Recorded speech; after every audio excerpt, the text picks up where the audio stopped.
April মাসের প্রথম ১৯ দিনে বৈধ পথে ব্যাংকিং চ্যানেলে ১২৮ কোটি মার্কিন ডলার সমপরিমাণ অর্থ দেশে এসেছে, দেশীয় মুদ্রায়, যার পরিমাণ ১৪,০০০ কোটি টাকার বেশি। বাংলাদেশ ব্যাংকের হালনাগাদ প্রতিবেদনে তথ্য পাওয়া গেছে। এপ্রিল মাসের প্রথম ১৯ দিন বৈধ পথে ১২৮ কোটি ১৫ লাখ মার্কিন ডলারের সমপরিমাণ অর্থ দেশে পাঠিয়েছেন প্রবাসীরা। এ সময় রাষ্ট্রায়ত্ত ব্যাংকগুলোর মাধ্যমে ১১ কোটি ডলার, বিশেষায়িত একটি ব্যাংকের মাধ্যমে ৭ কোটি ৯০ লাখ মার্কিন ডলার, বেসরকারি ব্যাংকগুলোর মাধ্যমে এসেছে ১০৮ কোটি ৮১ লাখ ডলার এবং বিদেশি ব্যাংকগুলোর মাধ্যমে এসেছে ১৯,৩০,০০০ মার্কিন ডলার রেমিটেন্স। এর আগে মার্চ মাসে ব্যাংকিং চ্যানেলে ১৯৯ কোটি ৬৮ লাখ মার্কিন ডলার সমপরিমাণ অর্থ দেশে পাঠিয়েছে প্রবাসী বাংলাদেশিরা। বছরের প্রথম মাস জানুয়ারিতে দেশে এসেছে ২১০ কোটি ডলার এবং ফেব্রুয়ারিতে আসে ২১৬ কোটি ৬০ লাখ ডলার।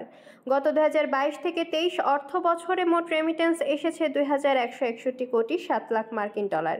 ২০২১ থেকে ২০২২ অর্থ বছরে মোট রেমিটেন্স এসেছে ২,১০৩ কোটি ১৭ লাখ মার্কিন ডলার। ২০২০ থেকে ২১ অর্থ বছরে রেমিটেন্স এসেছিল ২,৪৭৭ কোটি ৭৭ লাখ মার্কিন ডলার, যা সর্বোচ্চ পরিমাণ রেমিটেন্স। এপ্রিল মাসের প্রথম ১৯ দিনে বৈধ পথে ব্যাংকিং চ্যানেলে ১২৮ কোটি মার্কিন ডলার সমপরিমাণ অর্থ দেশে এসেছে, দেশীয় মুদ্রায়, যার পরিমাণ ১৪,০০০ কোটি টাকার বেশি। বাংলাদেশ ব্যাংকের হালনাগাদ প্রতিবেদনে তথ্য পাওয়া গেছে। এপ্রিল মাসের প্রথম ১৯ দিনে বৈধ পথে ১২৮ কোটি ১৫ লাখ মার্কিন ডলারের সমপরিমাণ অর্থ দেশে পাঠিয়েছে প্রবাসীরা। এ সময় রাষ্ট্রায়ত্ত ব্যাংকগুলোর মাধ্যমে ১১ কোটি ডলার, বিশেষায়িত একটি ব্যাংকের মাধ্যমে ৭ কোটি ৯০ লাখ মার্কিন ডলার, বেসরকারি ব্যাংকগুলোর মাধ্যমে এসেছে ১০৮ কোটি ৮১ লাখ মার্কিন ডলার এবং বিদেশি ব্যাংকগুলোর মাধ্যমে এসেছে ৩৯,৩০,০০০ মার্কিন ডলার রেমিটেন্স।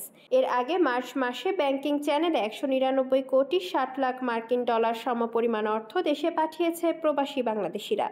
বছরের প্রথম মাস জানুয়ারিতে দেশে এসেছে ২১০ কোটি ডলার এবং ফেব্রুয়ারিতে আসে ২১৬ কোটি ৬০ লাখ ডলার। গত ২০২২ থেকে ২০২৩ অর্থ বছরে মোট রেমিটেন্স এসেছে ২,১৬১ কোটি ৭ লাখ মার্কিন ডলার। গত ২০২২ থেকে ২৩ অর্থ বছরে মোট রেমিটেন্স এসেছে ২,১৬১ কোটি ৭ লাখ মার্কিন ডলার।